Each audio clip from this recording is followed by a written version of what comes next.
नमस्कार, ये आकाशवाणी शिमला है। अब आप अनुराग पाराशर से प्रादेशिक समाचार सुनिए। आज के मुख्य समाचार। राष्ट्रपति ने 13 राज्यों में नियुक्त किए राज्यपाल व उपराज्यपाल। शिव प्रताप शुक्ला होंगे हिमाचल के नए राज्यपाल। प्रधानमंत्री नरेंद्र मोदी ने महर्षि दयानंद सरस्वती की 200वीं जयंती पर वर्ष भर चलने वाले समारोह का किया शुभारंभ। कृषि मंत्री चंद्र कुमार ने कहा, राज्य सरकार पंचायत स्तर पर खेलों को बढ़ावा देने के लिए प्रयासरत और मौसम खुलते ही ऊपरी इलाकों में सड़कें खोलने का कार्य जारी। बर्फबारी प्रभावित पांगी घाटी के लोगों ने सरकार से की हेलीकॉप्टर उड़ानों की मांग। अब समाचार विस्तार से। राष्ट्रपति द्रौपदी मुर्मू ने 13 राज्यों और केंद्र शासित प्रदेशों में नए राज्यपाल व उपराज्यपाल नियुक्त किए हैं। राष्ट्रपति भवन की ओर से जारी विज्ञप्ति के अनुसार शिव प्रताप शुक्ला हिमाचल प्रदेश के नए राज्यपाल होंगे। वे राजेंद्र विश्वनाथ आर्लेकर का स्थान लेंगे, जिन्हें अब बिहार का राज्यपाल नियुक्त किया गया है। राजेंद्र विश्वनाथ आर्लेकर ने 13 जुलाई 2021 में प्रदेश के राज्यपाल का कार्यभार संभाला था और वे करीब 19 महीनों तक इस पद पर रहे। नवनियुक्त राज्यपाल शिव प्रताप शुक्ला प्रधानमंत्री नरेंद्र मोदी के नेतृत्व वाली केंद्र सरकार के पहले कार्यकाल में केंद्रीय वित्त राज्य मंत्री का कार्यभार संभाल चुके हैं।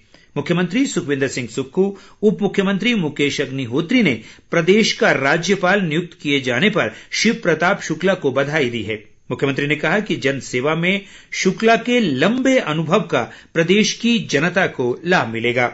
विधानसभा अध्यक्ष कुलदीप सिंह पठानिया और विपक्ष के नेता जयराम ठाकुर ने भी राज्यपाल बनने पर शुक्ला को बधाई दी है। प्रधानमंत्री नरेंद्र मोदी ने कहा है कि अमृत काल में भी देश की प्राथमिकताएं वही हैं जो महर्षि दयानंद की थी। आज दिल्ली में महर्षि दयानंद की 200वीं जयंती पर वर्ष भर चलने वाले समारोह के शुभारंभ पर उन्होंने कहा कि गरीबों और वंचितों का उत्थान उनकी मुख्य प्राथमिकता है। प्रधानमंत्री ने कहा कि महर्षि दयानंद सरस्वती ने सामाजिक जीवन में वेदों के महत्व को समझने पर जोर दिया और समाज को एक नई दिशा दी।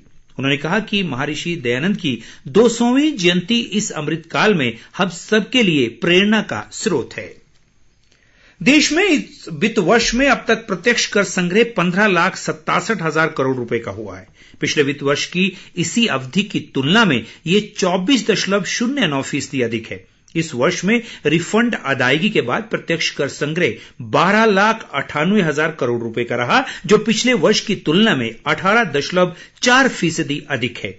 साल 2022-23 की अब तक की कुल प्राप्ति प्रत्यक्ष कर बजट आकलन का 91.39% है, जबकि संशोधित आकलन का ये 78.65% है। मौजूदा वर्ष में व्यक्तिगत आयकर की वृद्धि दर 29.63% है, जबकि कॉरपोरेट कर की वृद्धि 19.33% है। इसके अलावा इस वर्ष में अब तक कुल 2,69,000 करोड़ रुपए के रिफंड जारी किए जा चुके हैं, जो कि पिछले साल की इसी अवधि में जारी किए गए रिफंड की तुलना में 61.58% ज्यादा है। मुख्य संसदीय सचिव किशोरी लाल ने कहा है कि राज्य सरकार लोगों को पारदर्शी व जवाबदेह शासन देने के लिए वचनबद्ध है। कांगड़ा जिले के बैजनाथ क्षेत्र की विभिन्न पंचायतों में अपने संबोधन में उन्होंने कहा कि कांग्रेस सरकार प्रदेश में व्यवस्था परिवर्तन के लिए सत्ता में आई है। उन्होंने कहा कि जनता के कार्यों को पूरा करने के लिए अधिकारियों को दिशा निर्देश जारी कर दिए गए हैं। दूसरी ओर मुख्य संसदीय सचिव सुंदर सिंह ठाकुर ने कहा है कि कुल्लू विधानसभा क्षेत्र के अनछुए पर्यटन स्थलों को चिन्हित कर इन स्थानों पर मूलभूत अधोसंरचना विकसित की जाएगी।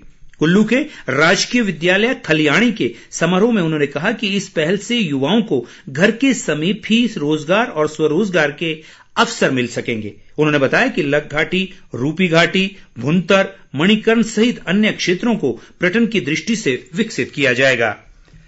प्रदेश सरकार द्वारा कई कार्यालय व संस्थान बंद करने के विरोध में भाजपा हस्ताक्षर अभियान चलाने जा रही है। पार्टी की शिमला जिला इकाई की आज राजधानी स्थित भाजपा मुख्यालय में हुई एक बैठक में इस अभियान सहित अन्य कार्यक्रमों की रूपरेखा तैयार की गई।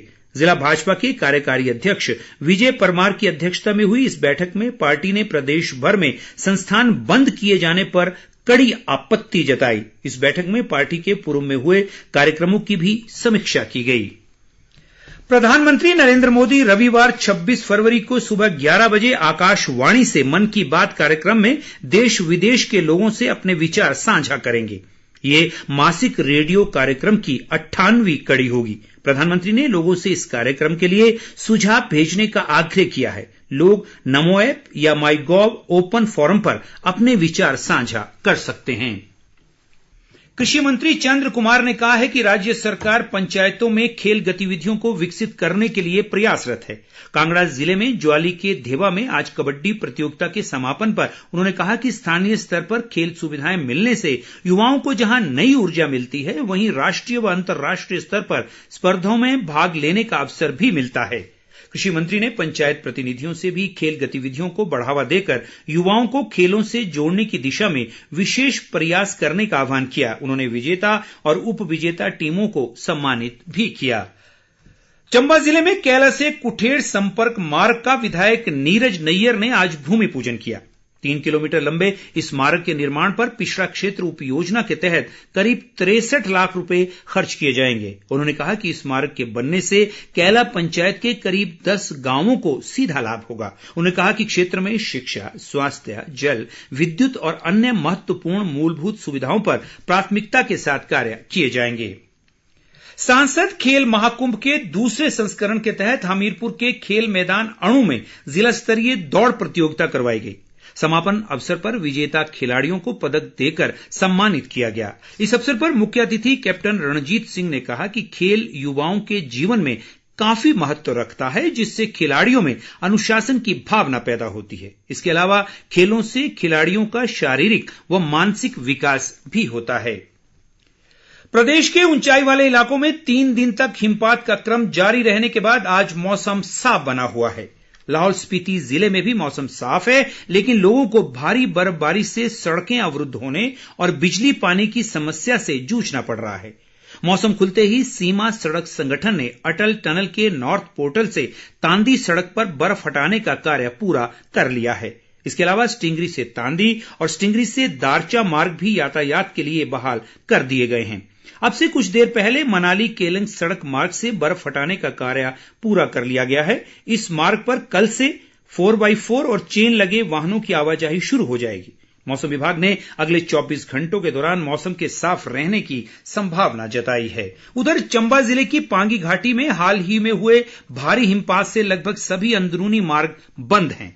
विकासखंड पांगी की पंचायत समिति अध्यक्ष आशा किरण, ग्राम पंचायत कूफा के प्रधान सतीश शर्मा व ग्राम पंचायत सुराल के प्रधान दीपक चौहान ने सरकार से घाटी के लिए हेलीकॉप्टर उड़ानों की मांग की है। सतीश शर्मा सहित इन प्रतिनिधियों ने बताया कि किलाड़ सहित अन्य भागों में 5 फुट से ज्यादा हिमपात हुआ है और पांगी का संपर्क शेष दुनिया से कट गया है। उन्होंने घाटी के सभी हेलीपैडों के लिए हेलीकॉप्टर उड़ान की मांग की है, ताकि मरीजों, गर्भवती महिलाओं व अन्य लोगों को सुविधा प्राप्त हो सके। भाजपा के वरिष्ठ नेता व पूर्व मुख्यमंत्री प्रेम कुमार धूमल ने कहा है कि बचत बढ़ाना और फिजूल खर्ची रोकने की नीति सबसे पहले अपने आप से ही लागू की जाती है। हमीरपुर जिले के समीरपुर में आज अपने निवास पर कार्यकर्ताओं के साथ चर्चा के दौरान धूमल ने कहा कि बतौर मुख्यमंत्री उन्होंने अपने कार्यकाल में कई परियोजनाओं को बंद किया ताकि फिजूल खर्ची को रोका जा सके। उन्होंने कहा कि बोर्डों व निगमों के अध्यक्षों और उपाध्यक्षों की संख्या में भी कमी की गई। इसके अलावा शिक्षण संस्थानों में राजनीतिक और सामाजिक कार्यक्रमों पर पाबंदी लगाई गई ताकि स्वच्छता बनी रहे और शिक्षा का माहौल भी खराब ना हो। और अंत में मुख्य समाचार एक बार फिर। राष्ट्रपति ने 13 राज्यों में नियुक्त किए राज्यपाल व उपराज्यपाल।